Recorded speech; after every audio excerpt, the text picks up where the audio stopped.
Pourquoi chaque bébé pleure-t-il dès sa naissance?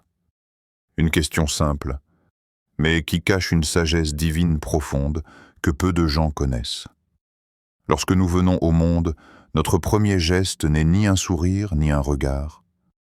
C'est un cri qui résonne dans la salle d'accouchement, comme le début d'un voyage rempli d'épreuves, de patience et de miséricorde. Avant la naissance, un monde de paix, de lumière et de sécurité. Avant que le bébé n'ouvre les yeux dans ce monde, il vit dans un environnement que nous ne pouvons même pas imaginer. Un lieu où il n'y a ni peur, ni froid, ni bruit. Un lieu où tout ce dont il a besoin lui est offert sans effort. Dans le ventre de sa mère, il est nourri par Allah, protégé par Allah, façonné par Allah. La chaleur qui l'entoure n'est pas seulement physique, c'est une chaleur de miséricorde. Le calme dans lequel il baigne n'est pas seulement biologique, c'est un calme voulu par celui qui a créé la vie. C'est dans cet endroit béni qu'un moment déterminant se produit, l'insufflation de l'âme. Un ange descend, sur ordre du Très-Haut, pour déposer dans ce petit corps fragile une âme destinée à vivre une aventure complète. Aimer, souffrir, grandir, douter, espérer, croire. À ce moment précis, 4 choses sont écrites. Sa subsistance, sa durée de vie, ses actions futures, et s'il sera heureux ou malheureux dans l'au-delà. Tout cela avant même qu'il ne voie la lumière du monde. Mais pourquoi ce cri? Avant même d'ouvrir les yeux, Allah nous entoure de sa protection. Dans le ventre de la mère, il décide de notre subsistance, de notre durée de vie, de notre chemin, et c'est à ce moment qu'un ange insuffle l'âme dans le fœtus. Le bébé vit alors dans un endroit paisible, chaud, protégé, jusqu'au jour où il doit affronter la lumière de ce monde.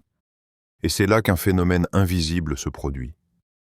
Chaque être humain, dès sa naissance, se voit attribuer un compagnon parmi les djinns, un ennemi qui passe sa vie à éloigner l'homme du chemin droit.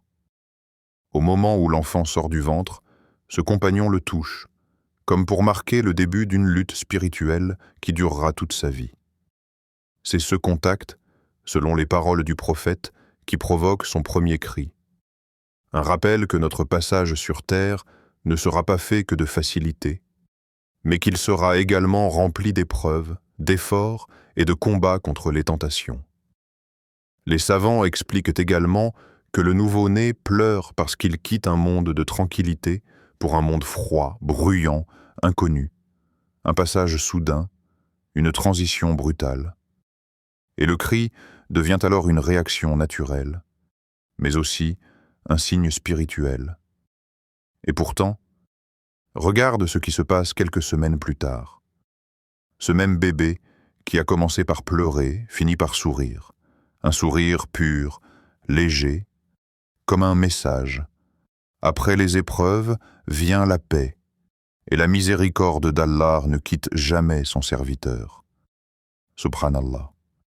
Depuis notre premier souffle, Allah nous enseigne que la vie est une lutte, mais aussi une miséricorde infinie. Une alternance entre larmes et lumière, entre combat et sérénité. Alors, invoquons Allah. Ô Allah, renforce notre foi, protège-nous du diable, accorde-nous la patience, le tawakkul et une vie guidée par ta lumière. Ô Allah, fais de notre venue sur terre un chemin vers toi, et de notre dernier souffle une porte vers ton paradis. Pourquoi ce premier cri nous concerne tous, même aujourd'hui? Ce premier cri est un message universel. Il nous rappelle que la vie commence par une épreuve, et qu'elle sera faite d'épreuves, mais qu'à travers elle, la miséricorde d'Allah ne nous abandonnera jamais. Chaque fois que tu traverses une difficulté, rappelle-toi, ton premier souffle a été un cri. Tu es né dans l'épreuve, mais aussi dans la protection divine. La souffrance fait partie du voyage humain, mais la miséricorde aussi. L'ennemi invisible, la présence du Karim dès la naissance. Le prophète nous apprend une vérité étonnante.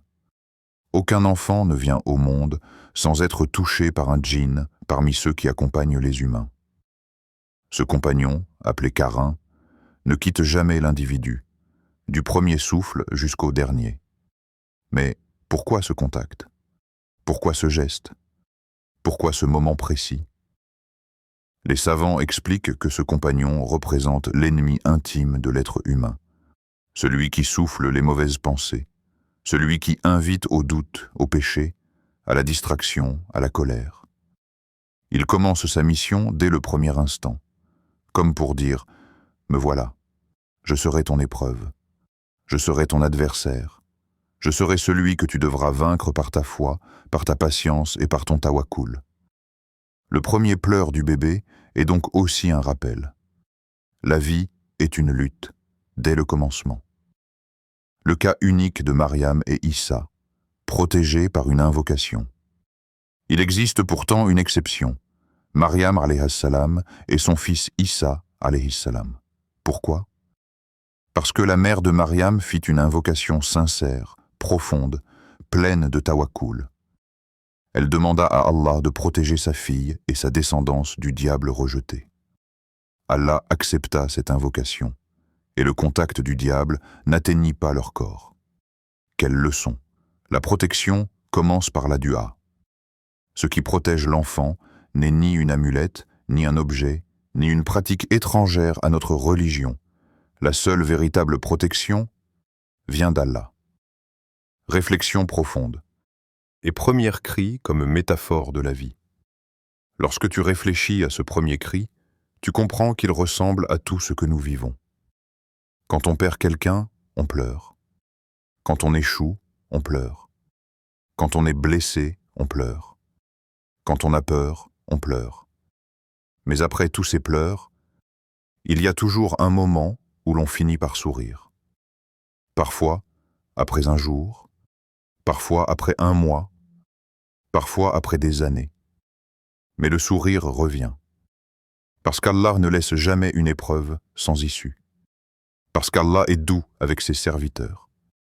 Parce qu'Allah n'oublie personne. Invocation, la clé pour traverser ce monde. Alors prenons un moment pour faire dua. Ô Allah, toi qui nous as donné une âme avant même que nous arrivions au monde, toi qui nous as écrit une destinée pleine de sagesse et de miséricorde, renforce nos cœurs devant les épreuves. Ô Allah, protège-nous du diable et de ses suggestions. Éloigne de nous son influence, ses pièges, ses mensonges. Ô Allah, accorde-nous une foi sincère, un tawakkul solide, une patience lumineuse. Ne fais pas de nous des esclaves de nos passions, mais des serviteurs guidés vers ton chemin. Ô Allah, fais que nos pleurs se transforment toujours en sourires et que nos épreuves deviennent des portes vers ta proximité. Message de fin aux auditeurs de Clés du Tawakkul. Mes frères et sœurs, si ce message a touché votre cœur, sachez qu'il n'est pas arrivé par hasard. Même le fait d'entendre un rappel fait partie de votre destinée. Continuez à nourrir votre foi. Continuez à chercher la lumière. Continuez à marcher vers Allah, même avec des pas faibles, même avec un cœur fatigué. Car celui qui vous a protégé avant la naissance ne vous abandonnera jamais après. Abonnez-vous à Clés du Tawakkul pour recevoir chaque jour une parole qui nourrit l'âme, apaise le cœur et renforce la foi. Que la paix, la protection et la miséricorde d'Allah accompagnent chacun de vos pas.